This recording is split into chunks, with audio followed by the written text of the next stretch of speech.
Welcome to Audiobooks. Immerse yourself in the world of stories, ideas, and knowledge, all through the power of audio. Book title: Destroy the Old You and Rebuild Yourself Alone. Chapter 1. The Death of the Old Self. There comes a moment in every life when the mirror becomes unbearable. Not the glass one hanging in your bathroom, but the inner mirror, the one that reflects who you've become when no one else is watching. You see the habits you hate, the excuses you've recycled, the potential you've buried under comfort, fear, and hesitation. And if you're honest, a question echoes like a whisper you've been trying to ignore. Who am I becoming? And do I like this person? For most, this moment of clarity is terrifying, because the answer is often, no, I don't like this version of me at all. But here is the truth no one tells you. Before you can build a new life, you must destroy the one that's keeping you trapped. Before you can become who you're meant to be, the version of you that's been settling for less must die. This is not a gentle process. It's brutal. It feels like tearing down a house while you're still living in it. It means confronting every lie you've told yourself, every excuse you've made, every identity you've clung to because it was safer than change. And yet, it is the only way forward. The cost of staying the same. Imagine living the next 10 years exactly as you are right now. Same habits, same thoughts, same fears, same routines. What does that life look like? Where does it lead? If the picture makes your stomach turn, that's not a coincidence. That is your soul screaming for change. But most people ignore that voice. They tell themselves, I'll start tomorrow, next month, next year, when things settle down. But here's the hard truth. Things never settle down. Life doesn't stop throwing distractions, problems, and noise at you. And waiting only keeps you chained to the version of yourself you've outgrown. Every day you delay, the old self gets stronger. Its roots dig deeper. Its habits harden like cement. And soon, you're not just stuck. You've built a cage and locked yourself inside. The pain of self-destruction. Destroying the old self isn't about hating who you were. It's about refusing to let who you were decide who you can become. But here's where most people fail. They underestimate the pain of change. You see, your old self has enemies, but they're not external. They're not your boss, your past, or your circumstances. They're inside you. Comfort, that seductive pull to stay where it's safe. Fear, the voice whispering, what if you fail? Identity, the belief that you are your mistakes, your past, or your environment. When you try to break free, these forces will fight back. They'll tell you to go back to bed, to skip the workout, to put off the hard conversation. They'll remind you of every time you quit before. And that's why destruction hurts.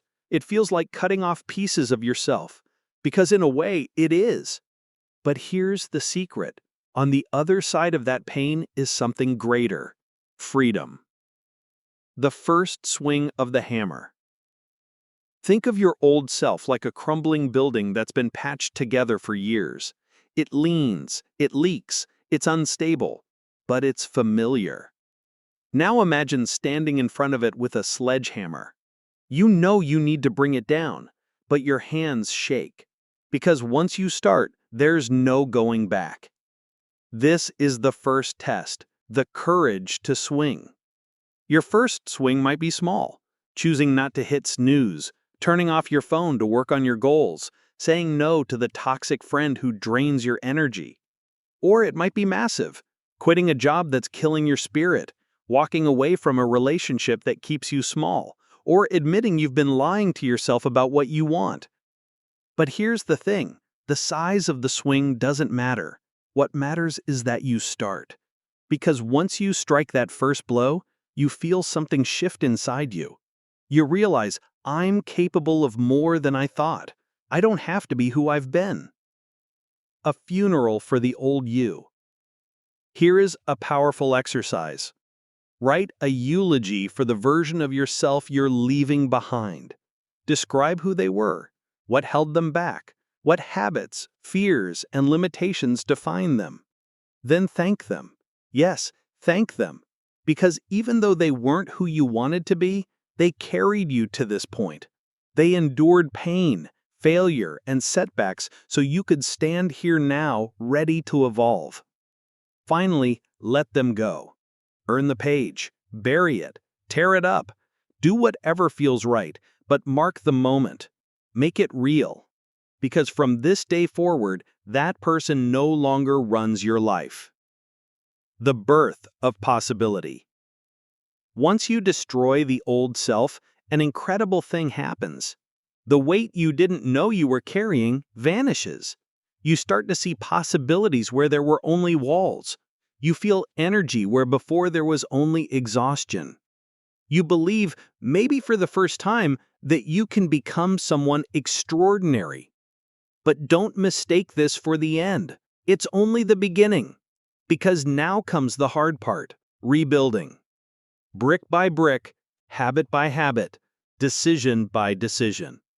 But for now, take a breath. Feel the weight lift. Look at the rubble of who you used to be and smile. Because you just did the hardest thing most people will never dare to do. You destroyed the old you. And now, the real work begins. Chapter 2. Hitting Rock Bottom. There's a place darker than fear. A place deeper than failure. A place where everything you've been running from finally catches up with you. It's called rock bottom, and if you're here, you know it. You feel it when you wake up with a heavy chest, staring at the ceiling, wondering how life became so small. You feel it when you look around and realize your world hasn't grown in months, maybe years. You feel it when you can't lie to yourself anymore. Rock bottom is not a location. It's a moment of truth, and it might be the best thing that has ever happened to you.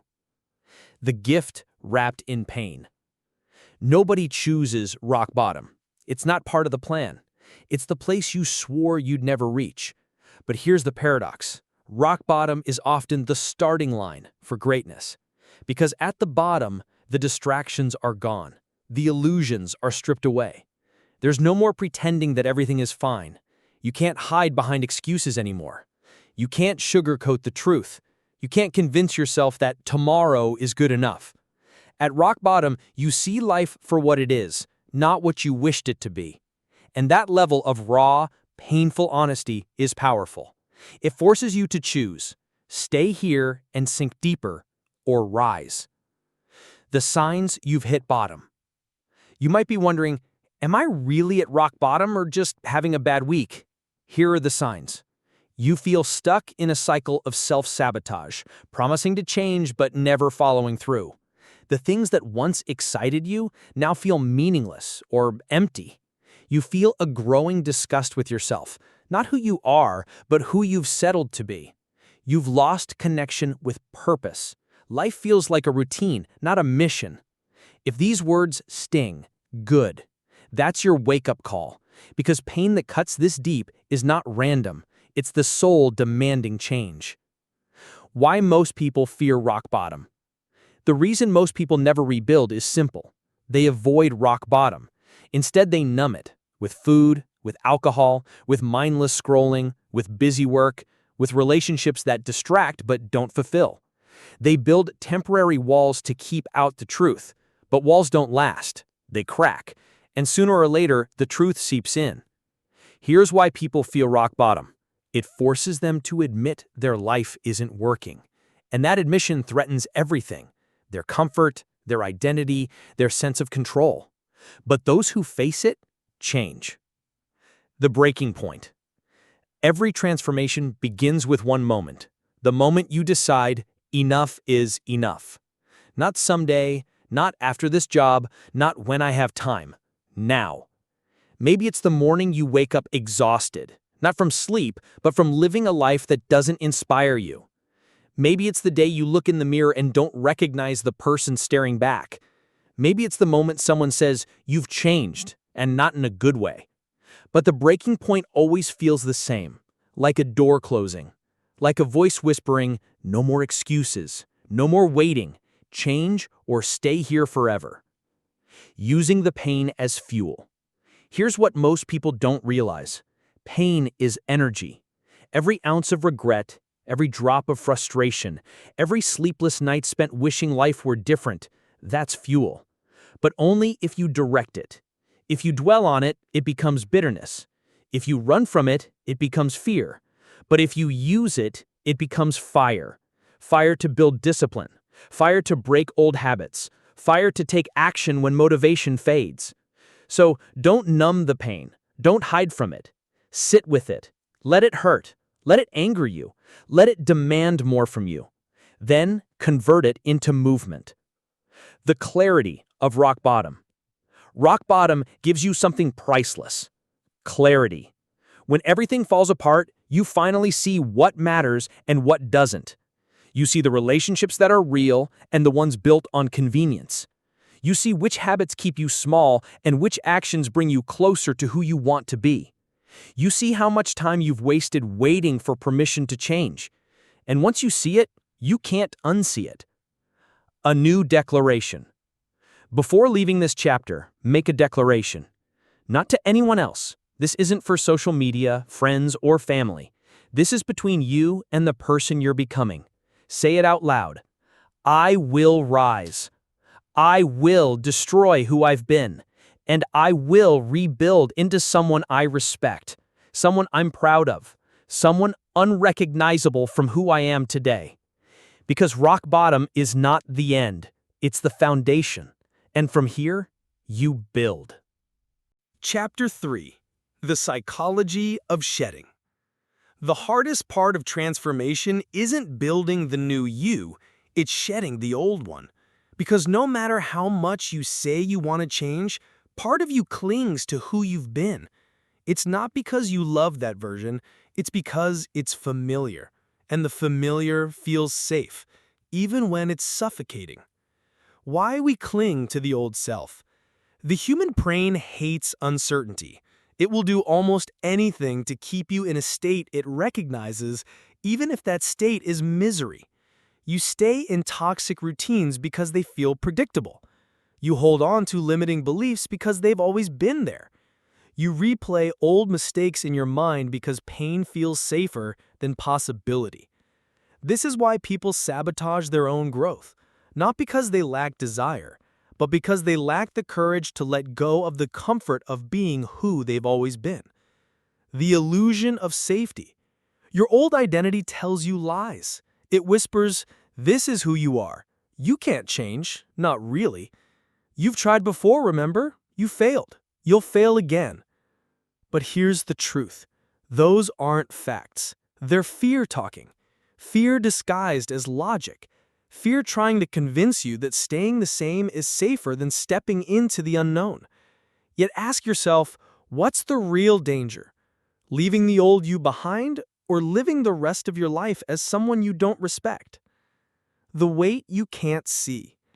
Carrying your old self is like dragging a bag of stones everywhere you go. You don't notice how heavy it is until you start to put it down. Those stones?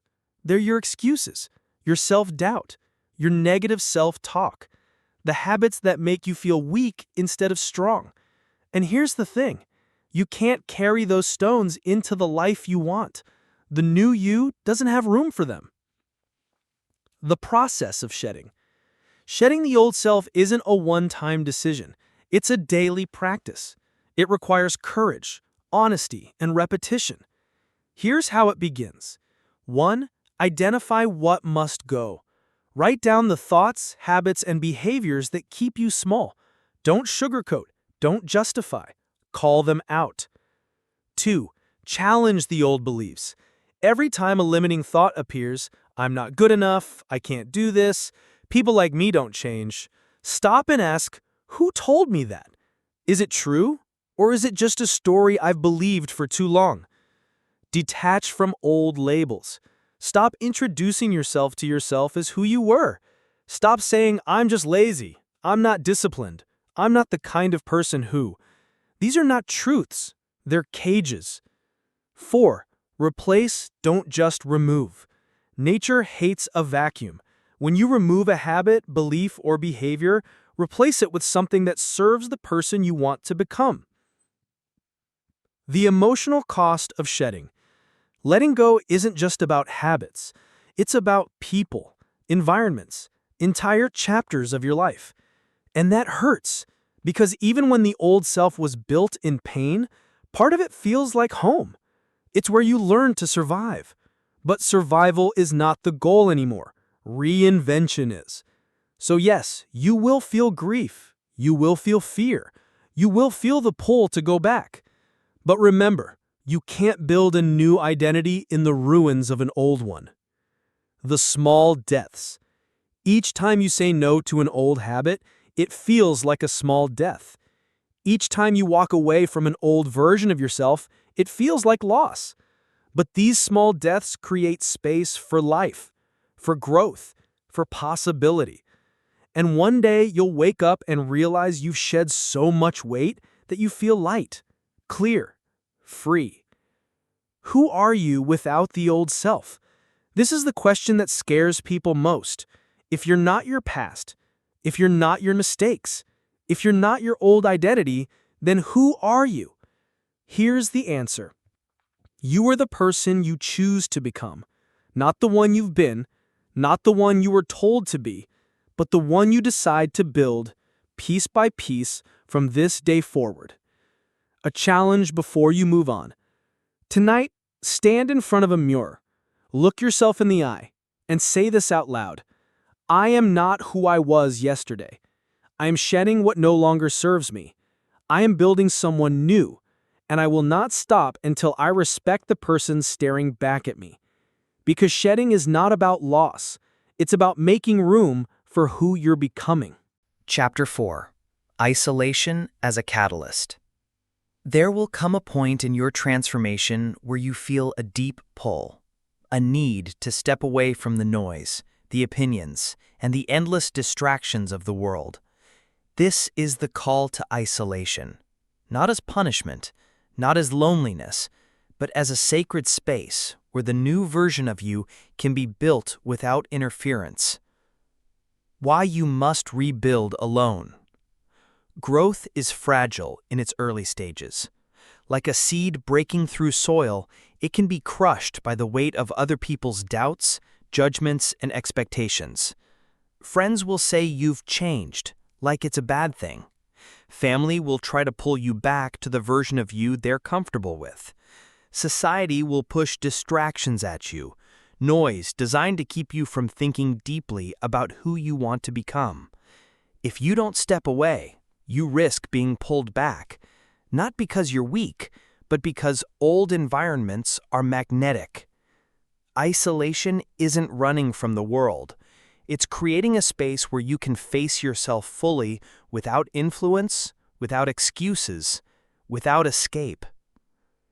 The difference between loneliness and productive isolation. Loneliness feels empty. It's the ache of disconnection, the void of wanting someone or something to fill the silence. Productive isolation feels different. It feels intentional. It feels alive. It's a choice not to be alone, but to be with yourself. In productive isolation, you read instead of scrolling. You journal instead of complaining. You reflect instead of numbing. You build rituals that strengthen your mind and body. It's not absence, it's presence. Presence with the future version of you. The noise you must escape. Think of your mind like a glass of water. Every day, noise, social media, news, gossip, opinions, drops more and more dirt into it. The water becomes cloudy. You can't see clearly. Isolation is setting the glass down. It's letting the dirt settle until the water becomes clear again. In that clarity, you'll discover who you really are beneath the noise. what you actually want, not what you've been told to want. The thoughts, fears, and beliefs that are truly yours, and the ones that were programmed by others. The solitude ritual. Isolation doesn't have to mean disappearing for months in the mountains, though if you can, do it. But it does mean creating intentional pockets of solitude. Here's how to start. 1. Block sacred time. Choose 1 hour a day or 1 day a week to disconnect completely. No phone, no TV, no outside voices, just you. 2. Journal without filters. Ask yourself, who am I becoming? What needs to stay? What needs to go? Write without judgment. 3. Move in silence. Go for long walks without music or podcasts. Let your thoughts rise. Listen to them. Question them. 4. Create a sanctuary. Design a space in your home, no matter how small, where only one thing happens: reflection and creation. No distractions allowed. The discomfort of being alone. At first, isolation will feel uncomfortable. You'll reach for your phone. You'll want to text someone. You'll feel the itch to escape into noise. That's because being alone forces you to face yourself, and most people don't like what they see, at least not at first. But stay with it. Sit in the silence long enough, and you'll notice something powerful. The fear fades. The anxiety softens. The voice of your old self grows quieter. And beneath it all, you hear something new. The voice of the person you're becoming. The world will try to pull you back. Understand this. Not everyone will like your isolation. Some will take it personally. Some will call it selfish. Some will say you're acting different. Good, you are. Because the version of you they knew is gone, or at least fading. And that's threatening to people who expect you to stay the same. But you didn't start this journey to stay the same. You started it to build someone extraordinary, and that requires sacrifice.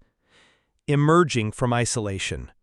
When you spend time in productive solitude, you return to the world with sharper focus, stronger discipline, and clearer vision. You don't just show up as a better version of yourself, you show up as a person no one saw coming. Because while they were busy talking, scrolling, and distracting themselves, you were in the shadows rebuilding. And when you emerge, you won't need to explain who you are.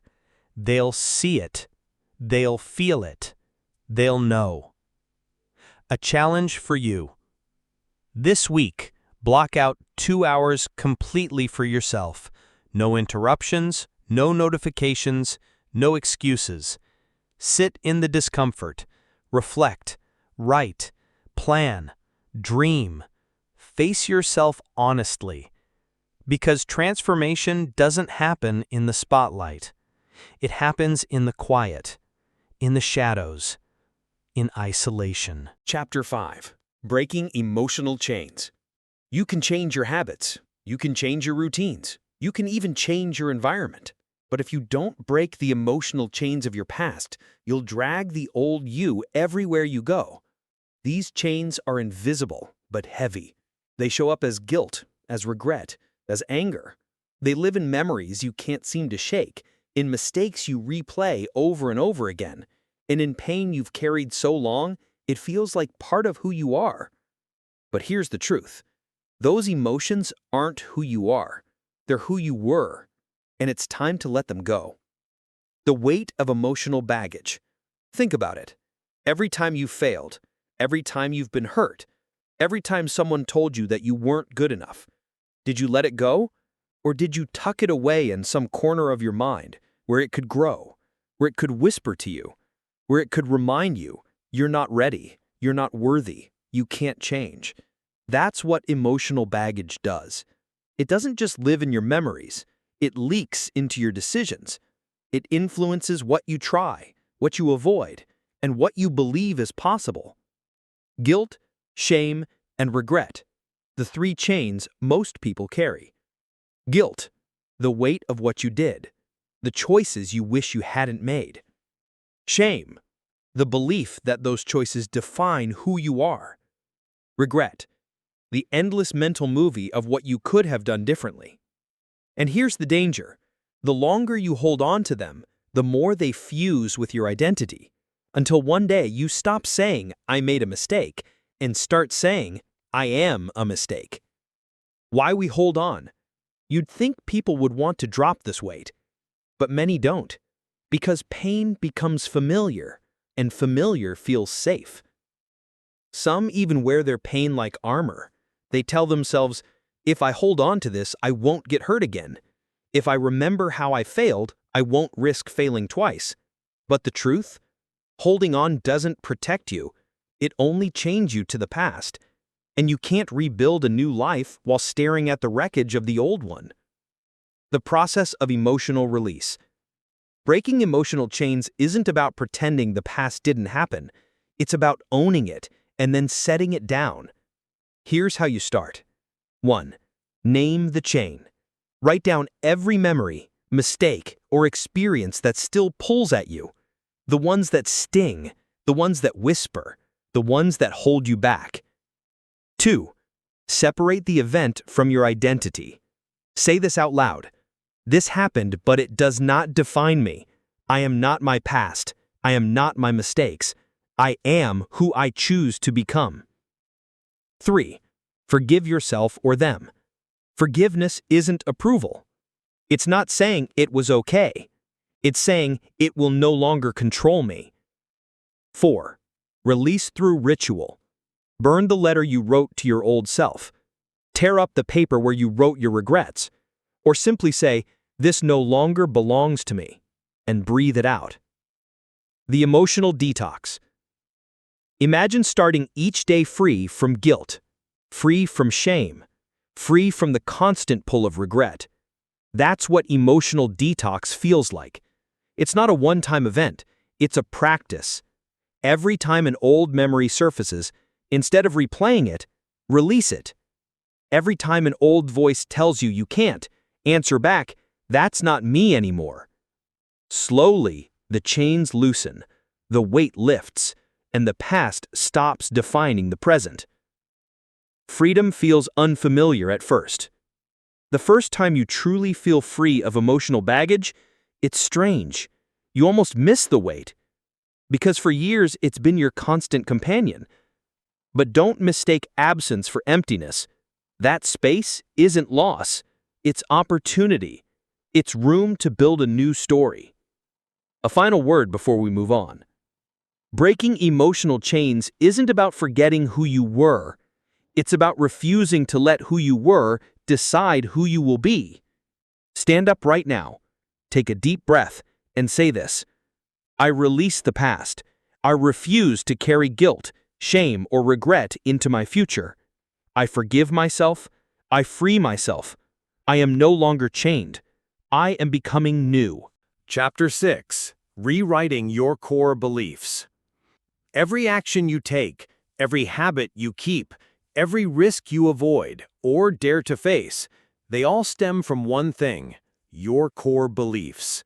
These are the silent rules that shape your life, the ones you don't question, the ones you've been carrying for years, many of them planted in your mind by parents, teachers, society, or past failures.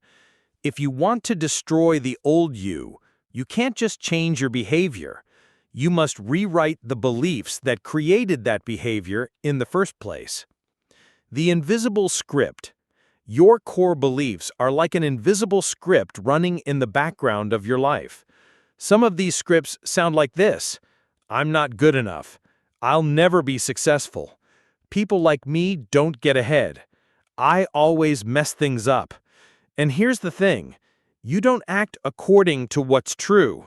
You act according to what you believe is true. If your script says you're not good enough, you'll sabotage opportunities. If your script says you'll never succeed, you'll quit the moment things get hard. The old you isn't built from reality. It's built from bad programming. Where beliefs come from. Most of your core beliefs aren't even yours. They come from the words of people who doubted you, the pain of past experiences where you failed, cultural and societal expectations about who you should be. And over time, these beliefs stop feeling like suggestions. They start feeling like facts. But here's the truth. They're not facts. They're choices. And choices can be rewritten. The power of new beliefs. Imagine replacing the old script with a new one. I am capable of extraordinary things. I create discipline even when I don't feel like it. I am not my past. I am my potential. How differently would you think, act, live? Because the moment you change your core beliefs, you change your identity. And the moment you change your identity, your behavior follows. How to rewrite your core beliefs. This isn't a quick fix. It's a process of awareness, challenge, and replacement. Here's how to start. 1. Identify the old beliefs. Ask yourself, what do I believe about myself that keeps me small? What do I believe about success, love, or happiness that limits me? Where did these beliefs come from? Are they even mine? 2. Challenge the lies. For every belief that holds you back, ask, is this true, or is this a story I've been telling myself? Who would I be without this belief? 3. Replace with empowering beliefs. Don't just reject the old belief. Replace it with one that builds strength and possibility. Example: old, I can't stay consistent. New, I am building consistency daily. I may not be perfect, but I'm progressing. 4. Reinforce daily. New beliefs must be repeated until they become natural. Write them down, speak them out loud, visualize yourself living them. Identity-based thinking. The key to lasting change is shifting from outcome-based thinking to identity-based thinking. Outcome-based thinking says, I want to lose weight. Identity-based thinking says, I am someone who takes care of my body every day. Outcome-based thinking says, I want to write a book. Identity-based thinking says, I am a writer. I write daily. When your beliefs align with who you want to be, you stop trying to force change. You start becoming change. Destroying the old mental blueprint. The old you was built on weak foundations, beliefs that were rooted in fear, doubt, and limitation. Now it's time to burn that blueprint. Visualize it. See the old script, every negative belief written on paper. Picture yourself setting it on fire. Watch it turn to ash. And in its place, imagine a blank page, fresh, empty, ready for a new story. Living the rewrite. Rewriting your beliefs isn't just about saying new words. It's about proving them to yourself through action. If you believe you're disciplined, show up for the hard work.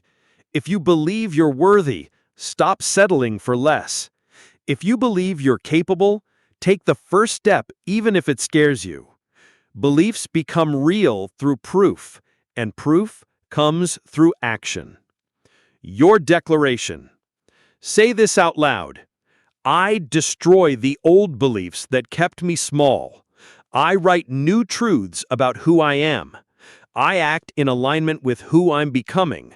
And every day I reinforce the new me until there is no trace of the old one left. Because the person you're becoming is only as strong as the beliefs you choose to build them on. Chapter 7. Building Discipline from Zero. Discipline. The word that makes people uncomfortable. The word that separates those who dream from those who achieve. If destroying the old you is the first step, then building discipline is how you make sure the new you actually survives. Because motivation fades.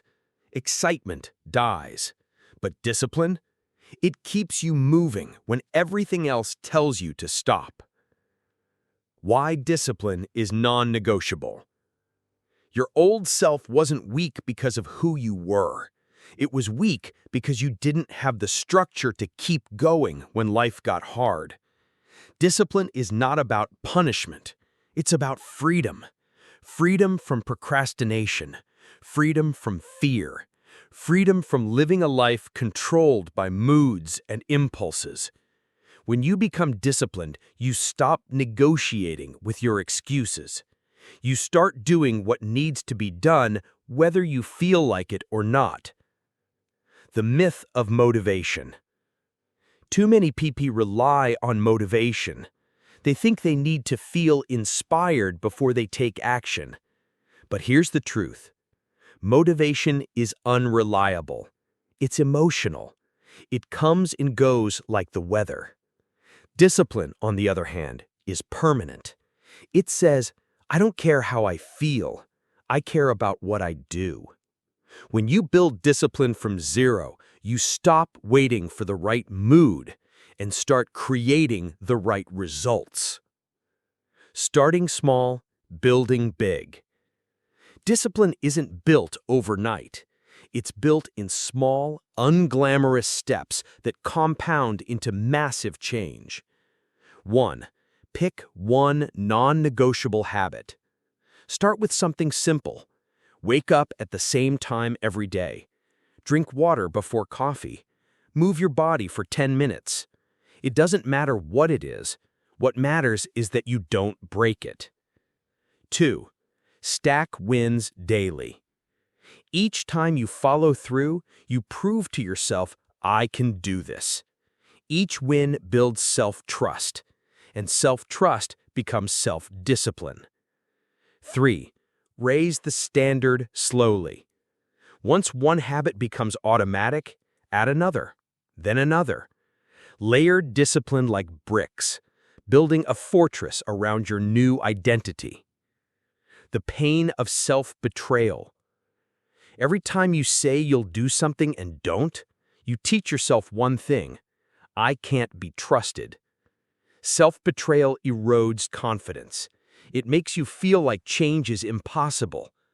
But every time you do what you said you would, even when it's uncomfortable, you build self-respect. And self-respect is the foundation of discipline.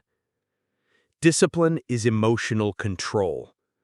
Discipline is not just about habits, it's about emotional mastery. When you feel tired, discipline gets you up. When you feel lazy, discipline keeps you moving. When fear says, stay safe, discipline says, move forward anyway. The old you reacted to emotions. The new you directs them. Creating a system. You can't rely on willpower alone. You need a system that makes discipline automatic. 1. Plan your days. Know what needs to be done before the day starts. 2. Remove temptations. Don't make quitting easy. 3. Track progress. Nothing fuels discipline like seeing results stack up. Systems turn discipline from effort into instinct. The shift from try to become. Stop saying, I'm trying to be disciplined. Start saying, I am a disciplined person. This is identity-based discipline. You don't act disciplined because you feel like it. You act disciplined because that's who you are. When you shift from trying to becoming, discipline becomes your default state, not something you have to chase. Discipline creates freedom. At first, discipline feels like restriction, like sacrifice, like saying no to everything you want. But in reality, it gives you everything you've ever wanted. Freedom from regret, freedom from feeling stuck, freedom to build the life you were meant to live. The old you lived in chaos. The new you thrives in order. Your declaration. Say this out loud. I destroy the version of me who breaks promises to myself. I am disciplined. I follow through no matter how I feel. My future is built on consistent action, and every day I prove it. Because discipline is not about perfection, it's about persistence. And if you keep showing up, the old you won't survive. Chapter 8. The Power of Mental Reinvention. You can't build a new life with an old mindset. You can't become a new version of yourself while thinking the way your old self did. Mental reinvention is not optional. It's the core of transformation. Because before your life changes, your mind must change first.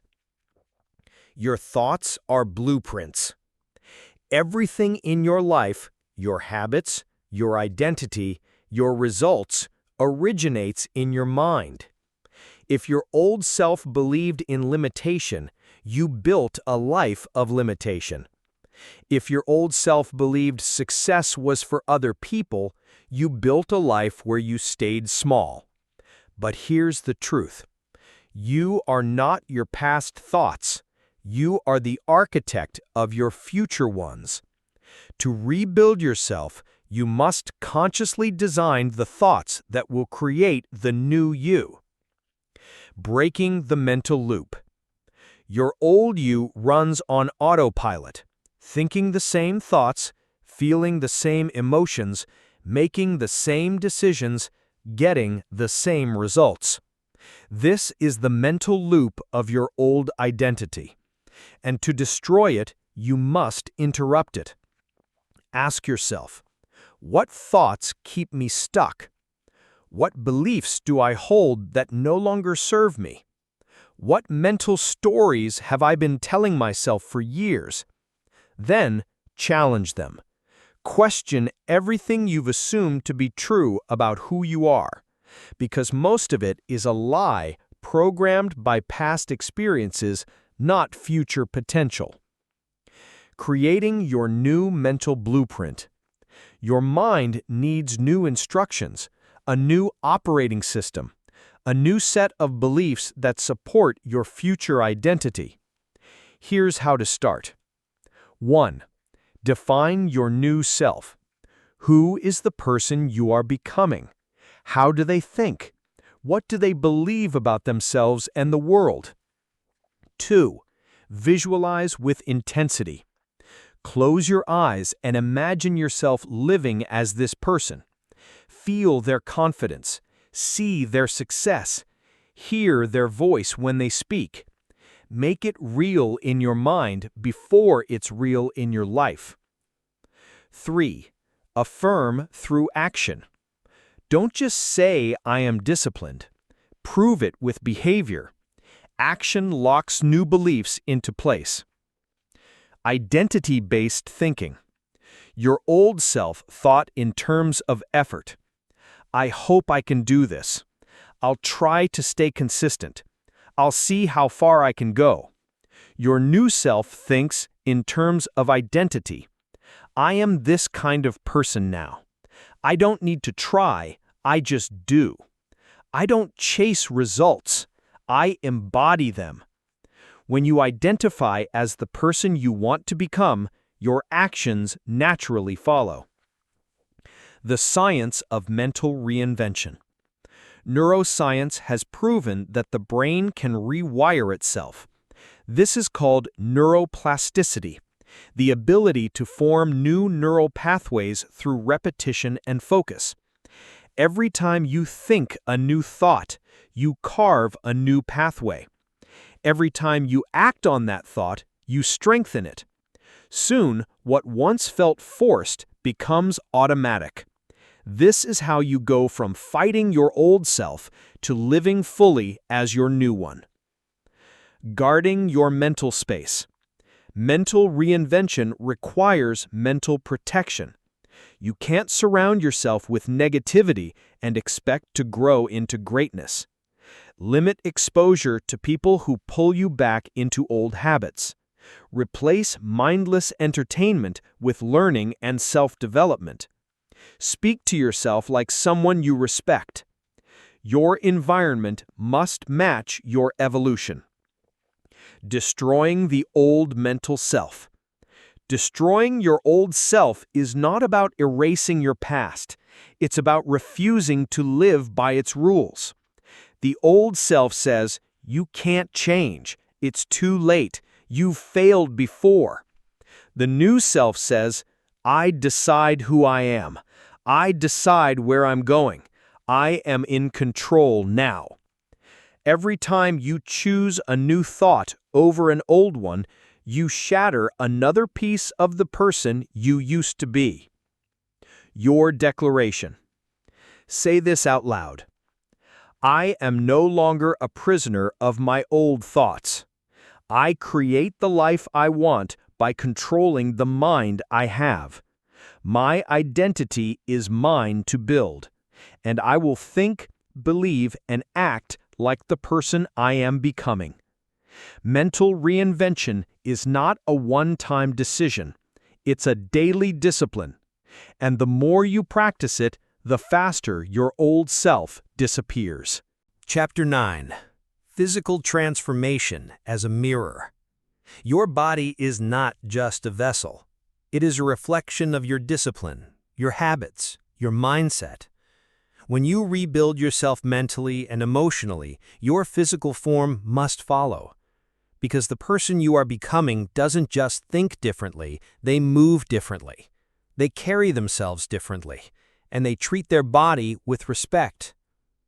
Why physical transformation matters. The way you look and feel physically is a visible statement of your internal shift. A strong body communicates strength of character. A healthy appearance reflects healthy habits. Posture, energy, and presence reveal self-respect. When you look in the mirror and see a body that matches the life you're building, it reinforces your new identity. But this isn't about vanity. It's about alignment. It's about building a body that reminds you every day, I am not who I used to be. The old body versus the new body. The old body represents neglect, comfort, lack of discipline. The new body represents commitment, energy, self-mastery. Your physical form tells the story of which version of yourself you are choosing to live as. Building a body that reflects your mind. Physical transformation doesn't mean spending hours in the gym on day one. It starts with small, intentional actions that compound over time. 1. Nutrition as self-respect. Stop eating like someone who doesn't care about their future. Fuel your body with foods that support energy, focus, and strength. 2. Movement as discipline. Whether it's lifting weights, running, yoga, or bodyweight exercises, move daily. Build strength, not just in muscle, but in habit. 3. Rest as renewal. Sleep isn't laziness, it's recovery. It's where the body repairs and the mind resets. The mirror test. Stand in front of a mirror. Look yourself in the eye. Ask, does this body belong to the person I want to become? Does this posture reflect confidence or defeat? Do I carry myself like someone who takes ownership of their life? Your reflection will tell you the truth. And if you don't like what you see, don't feel shame. Feel determination, because now you know where to begin. Discipline creates visible proof. One of the most powerful motivators is seeing physical evidence of your effort. The first time your clothes fit differently, the first time someone notices your change, the first time you catch your reflection and think, that's not the old me anymore. Each of these moments strengthens belief, and belief fuels even greater action. The energy shift. Physical transformation isn't just about appearance, it's about how you feel. More energy to pursue your goals, more focus to stay disciplined, more confidence to walk into any room knowing you've earned your presence. When your body is strong, your mind becomes unstoppable. destroying physical patterns of the old you. Your old self had habits that weakened you, skipping workouts, eating for comfort, not fuel, neglecting sleep, carrying stress in your shoulders and back. Every time you choose a better habit, you chip away at that old version of yourself, until one day there is nothing left of them to return to. Your declaration. Say this out loud. I will build a body that reflects my strength. I will honor myself through discipline and care. Every workout, every meal, every hour of sleep is proof that I am becoming who I was always meant to be. Physical transformation is not about perfection, it's about progress. It's about creating a body that says, I have destroyed the old me. I have built someone stronger. Chapter 10. Cutting Ties and Burning Bridges. Transformation requires more than changing your mind and body. It requires changing your environment. It requires deciding who and what stays in your life, and who and what must go. This is the chapter of severing the ties that keep the old you alive. Because you cannot rebuild yourself while dragging dead weight along. The people who hold you back. The hardest chains are not always habits, they are relationships. Some people anchor you in the past. Friends who laugh at your ambitions instead of supporting them. Family members who shame or dismiss your growth. Colleagues who thrive on gossip, drama, or mediocrity.